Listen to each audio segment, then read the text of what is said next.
Welcome to another episode of Shift with Elena. In this conversation, I chat with the very inspiring and energetic Arshanu Kohli. She's the dynamic founder of Grango, which is a platform on a mission to foster real, meaningful connections in an increasingly disconnected world. We talked about all things entrepreneurship and really just particular how do ideas come to life. I met her through a Founders University program where we're both a part of, and I just really appreciate what she and her team are trying to do in this world by just bringing us together. So if you're interested in entrepreneurship, if you're interested in the social piece of what makes us humans and how do we maintain that connection in a world of disconnection, this episode is definitely for you. And she's just inspiring and full of energy. And I highly recommend for you to check out this podcast, check out Grango as an app, and connect with her on LinkedIn. Everything is in the show notes. And as always, it really goes a long way if you subscribe, like, and share this episode. Thank you. Arshanu, welcome to the Shift podcast. Thank you so much for having me, Elena. I'm really excited to chat about Grango and the awesome work that you're doing with bringing people together and connecting in the world of disconnect, what it feels like. So we'll dive into that.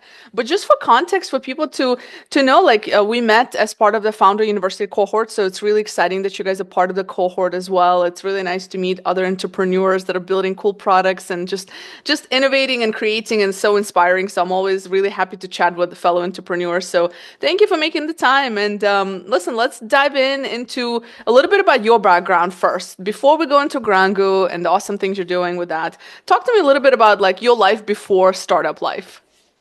Yes, absolutely. And yes, Founder University has been amazing. I got to connect with, so many great entrepreneurs and founders like yourself, and it's been an amazing journey. But coming back to me, I am currently a student.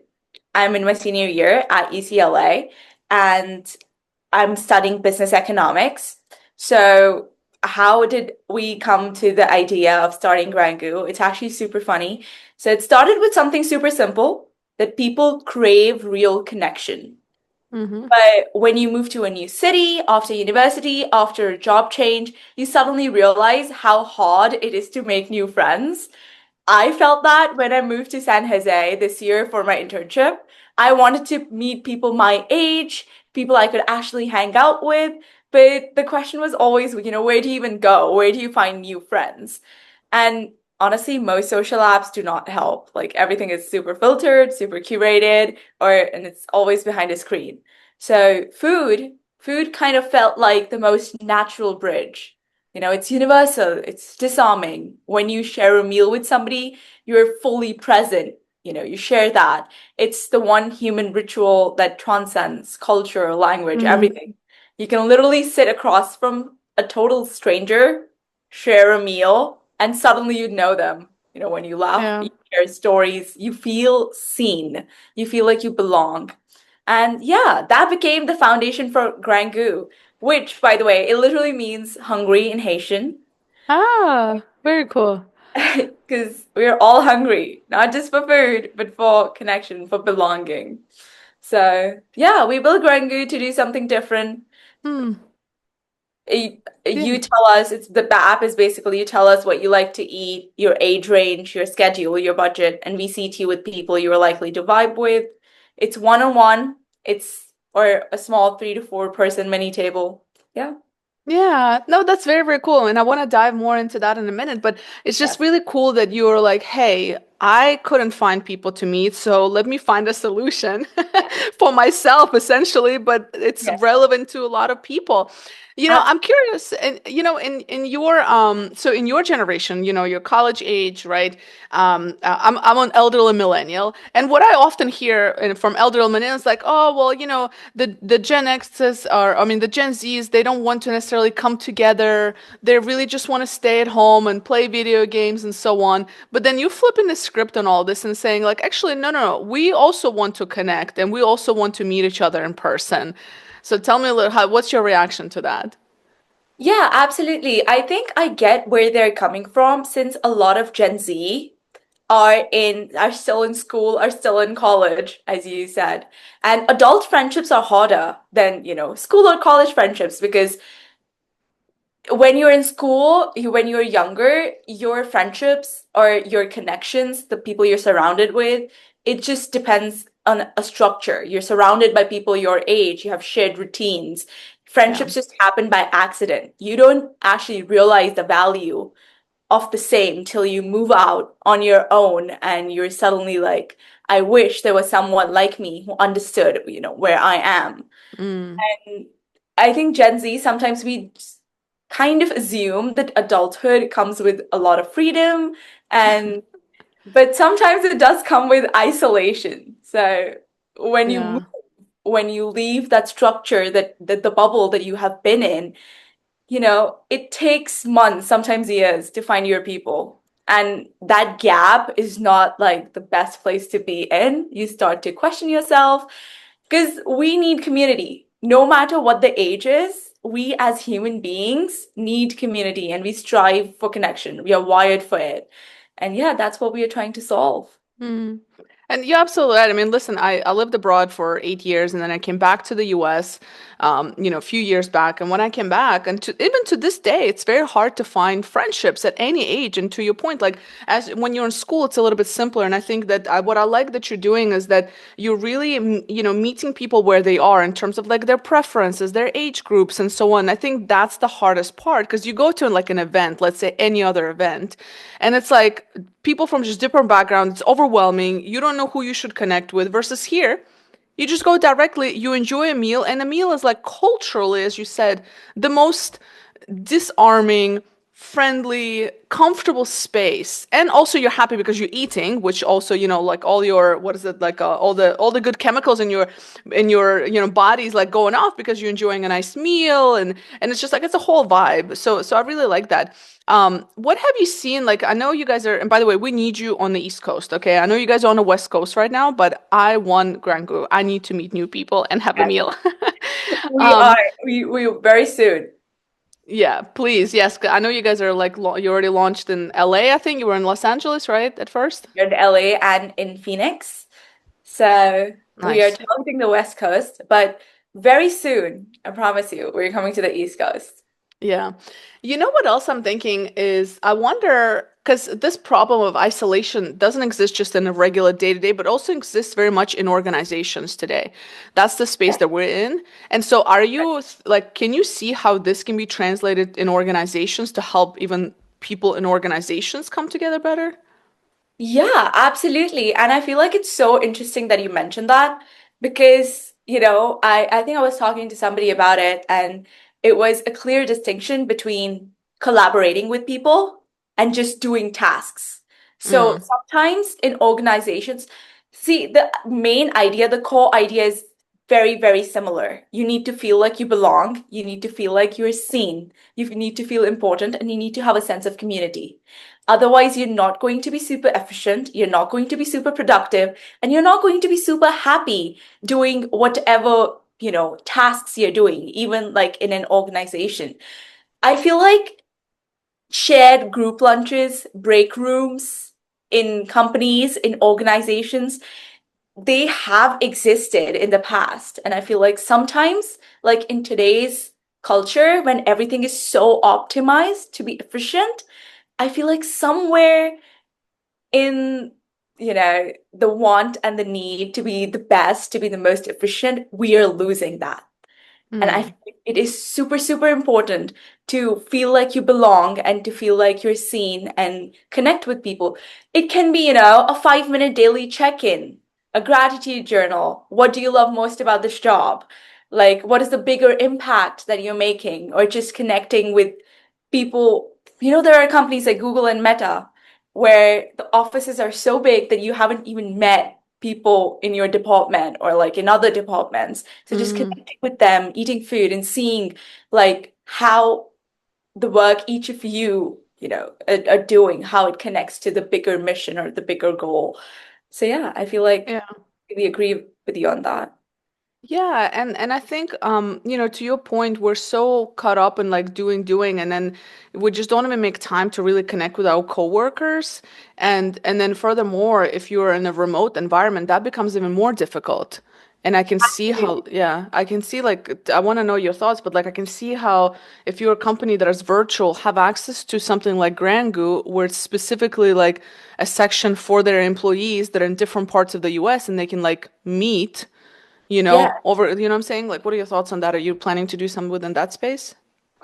You know what? We haven't thought about it yet, but now that you bring it up, that seems like a great point because, if you're in a if you're working remotely, you're basically in a virtual workspace, you need a break room. You need a virtual break room.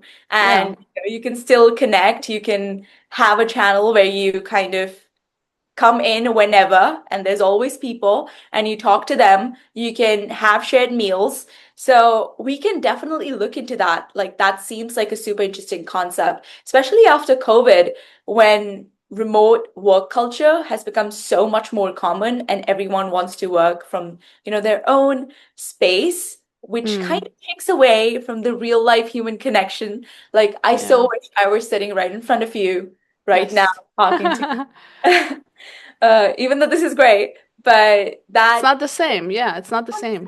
when you are in somebody's presence, you just feel their energy, and that makes a lot of difference.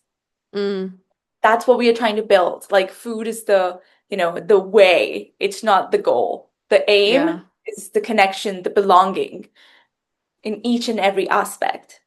Yeah. I listen, I mean, you're preaching to the choir. I love this idea, and I just want people who listen to like hear this because I think like whether you're an individual working in a role or you're like an HR leader, a lot of my audience are kind of in that space. I think just understanding that people need connection and they need to have that face to face. And I think like through apps like Grangu, what I also envision, so like the company I'm working with now, for example, some of their so they spread it all over the US, but they have these pockets where they have a whole bunch of people in like Orlando, a whole bunch of people in Denver, right? So even curating experiences through apps like Grango where they meet in person, because there's like, let's say 10 people from the company in the same city that they never even met because that hasn't been coordinated because they don't have like tools maybe to coordinate that, which is where you guys come in and Yeah. like take the hands off of the HR and actually just let the employees do their own thing, but in a way that's structured, to your point. No, Yeah. absolutely. I think we would love to do that for HR, for companies, kind of Mm. like reframing the whole thing. Like, instead of having another webinar, let's have a lunch and learn pairings, coffee Yeah. room, where employees randomly connect with each other for like 20 minutes or something, like coffee chats, or, just bringing back the physical experience of bringing something together. Yeah, over a shared meal. So we would be very, very willing and happy to do something in that space as well, because I think you work in the productivity space, and you might have, come across the fact that how working together and how working and collaborating, like where there's more collaboration, it's less likely that people leave, and Yes. it's more likely that they do a better job.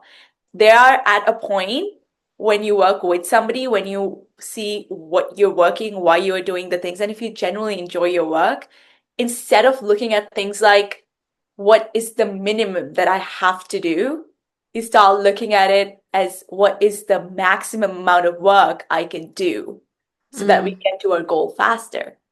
Yeah. And it also suddenly does not feel like you're dragging your feet. It doesn't feel super hard or like a task. Mm-hmm. You enjoy it because you are with people who you like to be around, and you want to be in their presence more. You want to have more of the shared experiences. You want to, feel more connected. You want to feel like you're a part of the community more. So you stay longer hours, you work more, and you feel happier as well Yeah. because you don't hate it suddenly. Yeah. So yeah, I definitely feel like Mm. HR and L&D professionals should kind of, switch around how they do webinars. And I think you can speak more on the work culture, Mm. but I definitely feel like having a community is not a bad thing for anybody. No, absolutely not. And to your point, the reason like we in the startup world, we work, ridiculous amount of hours, but we're also not exhausted necessarily at the end of it. I mean, some days, of course, but because you get so much energy from the work that you're doing and your team members, because a lot of this like working in person with our team members. And I think that's what the organizations, like the corporate world is missing is that like They don't understand, like, it's not about, the reason your people are burnt out or they're disengaged is not necessarily because of the work, it's because they're isolated. They're working at home, they're working alone, they don't feel like they're part of a team versus bringing people together. That's what gives you that energy. So even if you are working longer because you have proposals or projects that are due and so on, you don't feel it as exhausted because there's the shared mission, shared value, shared space where you're like, oh, we're in this together. And so yeah, I think it definitely makes a difference. I'm curious from, I know you guys had the launch party and you already have, you're already curating some of those experiences. What has been the feedback so far? Like, what's been like the most surprising thing that you didn't foresee when you first thought of Grangu? Like, what are some things that surprised you so far as part of, launching this app and people using it? I think it might seem, I don't know, but the most surprising thing that I have personally felt is the excitement. Mm, Like anyone I have spoken to, anybody who was there at the launch party, the excitement about the app, people are so excited. They're like, oh my gosh, we need this. This is super interesting. I would so use this. I would love to meet more people over food. I definitely do not want to eat my dinners alone anymore. A new friend signed me up, you know, that mm, excitement, the buzz. And I feel like that's what fuels us as a company as well. That is the most interesting thing that we have noticed. And it's from each and every person we have spoken to. We were expecting it because we did our own market validation before, we started with the app and everything, but we were not expecting this kind of love for the idea and this kind mm, of dire need for this concept. I feel like before the launch party or before we had the app. So that's been amazing. That's been great. mm, And that's what, people want. They want more experiences, and we're here to give it to them. mm.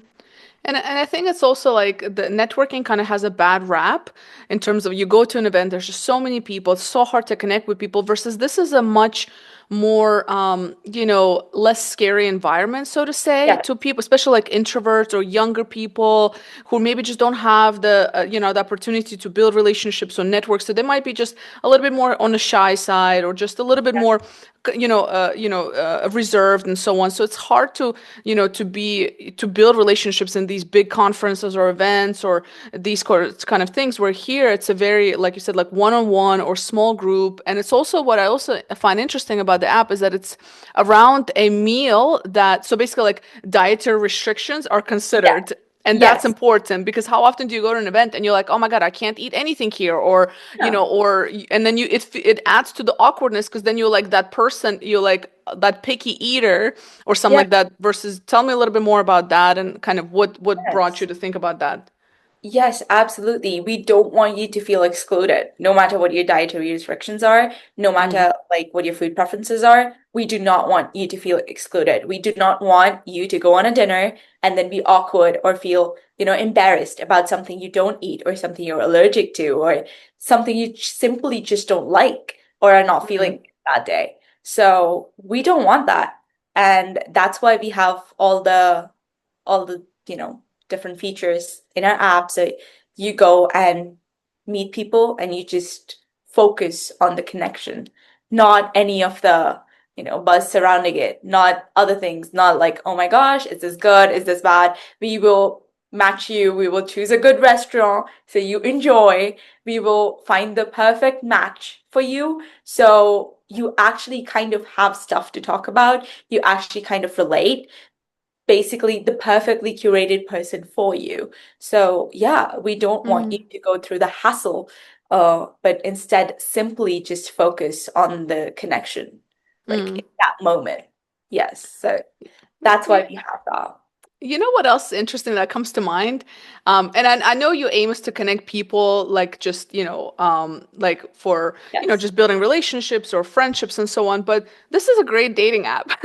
It's like, you know what I mean? Like, I know it's not the aim, but I was just like, keep thinking. I'm like, how great it would be. Like, I'm just thinking of like when I used to be dating. Like, I was now in a relationship, so luckily I don't have to date anymore. But when you're dating and you're like, oh my God, like, where are we gonna go? And am I gonna be able to eat anything? Am I gonna feel comfortable? You know? And it's like a great way to Yeah, just meet people. So, absolutely. You know a funny story? Now that you say that, did start off as a dating app. really. Yes. So when we started off, we were like, oh, dating apps are so transactional. Mm-hmm. They don't feel like human anymore. They Mm-hmm. swipe, it's just not the best feeling. Like I downloaded a dating app and 3 days in and I was out. I was like, this is not it. Yeah, it's awful. Yeah. So we did decide to start off as a dating app, but then we soon realized that more than that, I think you brought up a point that Gen Z don't, crave as much of a social in real life connection as compared to like boomers or as compared to millennials, or that's what they think. But when we were kind of validating the idea and talking to people about it, even a simple Reddit search, surprisingly enough, even college students, even to the school I go to, there's so many students who are posting on Reddit, hey, I'm alone. I have no friends. And this is a school with 40,000 students. There is so many people, but you're still the most lonely person ever. So Mm, there's so many people just posting, hey, I just need a friend. I need somebody to hang out with. I mm-hmm. wish I could go to the dining hall with someone. Yeah. I'm the person who's eating at the dining hall alone at a table in the corner every single day. I don't feel good. I just transferred into this university. I have no friends. Mm, Like, this was not one person. This was so many people that we kind of realized, yes, it's important to date, and this is a great idea for a dating app, but we also identified the need that people are actually lonely and that's more of a dire issue yeah. than, just going on a date with somebody. But if you are looking to go on a date, you can filter people you want to meet and you can turn it into a date. You can have a hangout session with them, you can have grab dinner with them. And if you both feel the vibe, you can definitely date. Yeah. I'm So saying it's even all right. a better thing because when you're on a dating app, you're like, oh, like it's a date. You know what I'm saying? Versus this kind of, you're like, no, I'm just going to meet somebody. Yeah. And I've never had success through dating apps or anything like that. I've always like the people that I would be in a relationship with are people that I've known, like friends and people in my Yes. circles. So like it's very, that's usually, and that's I think statistically that's where most people meet their significant others. It's through that. So it's like dating apps are for a very select few people where it actually works. Like I don't know percentages wise versus your app. It's a very low pressure. Like, hey, we're just Yeah. getting. There's no expectation that this is a date. Yeah, I love it. Arsenal, I love it. I wish I had it when I was, in the dating world. Well, you can still meet new people. I know, I know. When you bring it to East Coast, I'll still be Yes. meeting new people, not for dating purposes, but for friendships and networks and stuff like that. Yes, Yes. absolutely. Yeah, No, that's we are so awesome. excited to have you on the app. Yeah. Listen, as you kind of been, building this, what have been the biggest lessons for you as a startup founder? Like what has been like the biggest shifts that you had to make in the way you work and the way you approach things, like anything that on a personal level that you're like, this was really hard, or this like really, challenged a thinking you had, or anything that's like reflective that you can share. Oh my gosh, there's so many. So I'm a first-time founder, and this is basically the first thing that I've started. So I think where I started from, everything was, an uphill learning journey. So I came into it knowing absolutely nothing.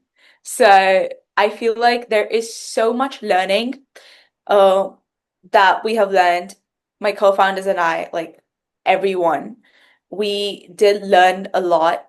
I feel like as a startup founder, one biggest learning was reaching out, market reach, and distribution. And the fact that you need to focus so much on that, I think it was addressed in Founders University as well.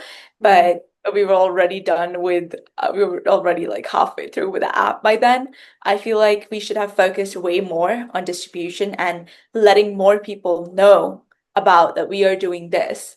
Um, so I feel like that was one hard part, but we navigated through it with the launch party. That helped a lot. And I feel mm, like we are still navigating through it. And more so than that, just the importance of actually going out and talking to people. I feel like when we started out, we highly, highly underestimated that. And now that we are in the space, we are actually talking to people, we are speaking to them, we're usability testing mm, and talking to consumers and users and what they need and what they want. I feel like that has been really a learning journey in mm, that aspect. Just understanding what people want and not just asking them that, but truly stepping into their shoes and feeling, just empathizing with them and empathizing with the situation and understanding, like, okay, this is what they want. And I feel like that's been super, super easy for us, touch wood, because we are kind of building it for ourselves mm-hmm, at this point, because we are targeting people who are Gen Z, who are from the age of, 19, 20 to like 29, or just stepping into the workforce. And all of us, my co-founders and I, are in the same age group. So, and we have faced these problems mm-hmm, in college, in internships, when we move to new cities, when we, move to a city for school. So we have all faced these problems. We have all been there. So it kind of came easy to us, but just trying to understand who our user is. But I still feel like that is something, just understanding the importance of that. And I think you can probably can relate to it, but one thing that we were not expecting is that you like dive right in.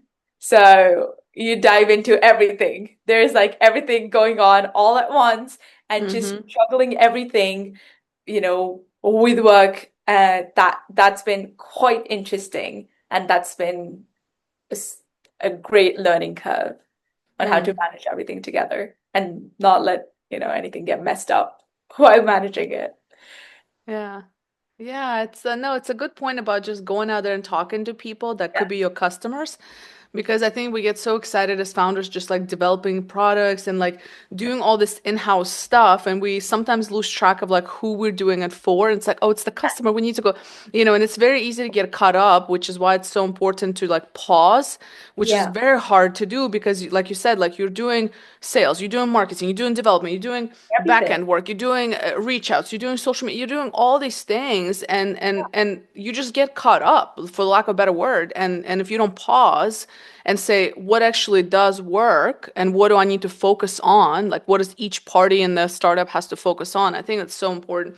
And I think it's like part of the, the kind of part of learning, part of growth and Yeah. being a founder, right? Like you just like you try to figure out, who you are, how you do things, how, you learn. We don't know what we don't know, and it challenges you in different ways. So yeah, I think it's pretty standard. So, but you guys figured it out, so it's fine. Like you guys are, It- We're yeah, still figuring it out, but I yeah, feel like we are in a much better place than, yeah. when we were thinking of starting. Definitely. I don't feel like when you are thinking of starting something, you cannot fathom everything that it entails. And Mm, I feel like it can be a good thing and a bad thing because it's great because you're not scared of it. Because if you, logically think about it, it seems so much that it's practically impossible. But once you start doing it, again, tying back into it, I think we spoke about connection and purpose, right? When you feel great working with the people you are working with, when you feel great talking to your users, when you actually see the drive and the purpose and the mission that you're working for, I feel like it comes easy. mm, Suddenly, the work you're doing does not feel like work, and you're much more efficient because you're not tired anymore. You mm-hmm. don't really feel like you need sleep anymore. You just Yeah. it just comes so easy to you because that's what drives you. And if you have great people to work with, if you're so this is another thing that we do. We focus on company culture a lot, even within us. Like we'll go for dinners, and even like half our team is in AZ and Arizona, and half is in LA.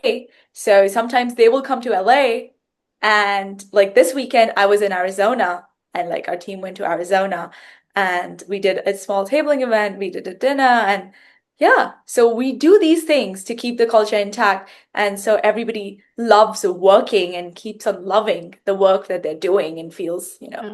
kind of connected to each other, even though mostly we're working remote.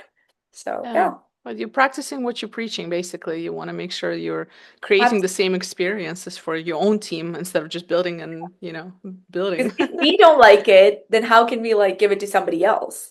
Yeah. We need to try it out first, right? And Yes. see the difference, feel the difference. And Yep. yeah, that's why it works. That's amazing.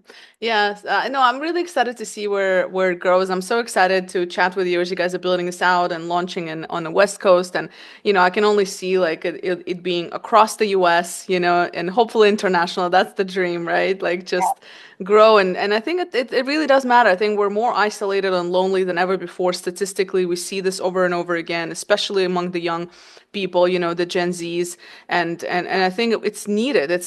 You're tackling a real problem that is not just the isolation, it's a societal issue that we run into. There's so many other sub problems that come out of us being disconnected, isolated, and lonely that I think it's a really social impact tool essentially in my head, that you guys are really making a difference. And kudos to you, really. I can't wait to see the growth and really and bring it to the East Coast and make sure I join, or if I'm not in the age category, then I will make sure to share it with the Gen Zs that are around No, me. this is for everybody. This is for everybody. So Gen Z are definitely our early adopters, but this is Yeah, for everyone who wants yeah. to We meet people. all need it. Listen, Yes, millennials need it too. It's definitely. much harder to make relationships especially when you're, in your 30s and 40s and so on. So Yeah. I think it's true for everybody. So, no, it's really awesome what you're building. I'm so glad we got a chance to connect. Where can people, get in touch with you, follow your journey? Maybe if they're on the West Coast right now, listening to this and want to get access to the app. Yes, so currently, right now, we are a web app. So they Mhm. can just go onto their browser and type grangouapp.com, grangouapp.com, and they can join in and they can sign up on the app and fill out their profile, can edit it at any point, and can have their first match. And they're Amazing. ready to, meet new people and grab food. So Amazing. yes, so it's basically we're just thinking that we are all wired to one connection, and we think of it as a sign of life, and we are just our aim is to help you find your soulmate friend, the person who gets you, who makes your city feel more like home. And yeah. Oh, it's a beautiful mission. And we need it. We need it so badly. I love it. Arsenal, really, congrats on the work that you guys are doing. I look forward to just really, watching your growth and being part of it. So it's awesome. So kudos to you and the team. I'll make sure to put all that in the show notes. Yeah, thank you so much for being here. Any final takeaways from any final messages to our listeners that you want to make sure they walk away with? Yeah, absolutely. I feel like, firstly, thank you so much, Elena, for doing this. I think the final message is that, if you feel lonely or if you feel alone, you are definitely not the only one. And it's very important to feel like you belong. And no matter what you do, wherever you are, it's super important to have shared experiences and shared connections with people around you. And we're here for that. We just make that job way easier for you. So if you're looking to find new people, to connect with people around you, please definitely check it out. And I think what you are doing, Alina, just coming back to it, just wanted to say it is super amazing because I know you are basically working to increase productivity. And I love how this is so interconnected with, feeling, uh, you know, like you belong and feeling like you're a Mhm. part of a community. And I love your mission. And yeah, and I like what you're doing is so inspiring. And I think that is the need of the hour. Like everybody wants to be the most efficient person, and you're giving them the best and the healthiest way they can do that without overworking themselves. And I love that. I absolutely love what you're doing in that aspect. Thank you. Thank you so much.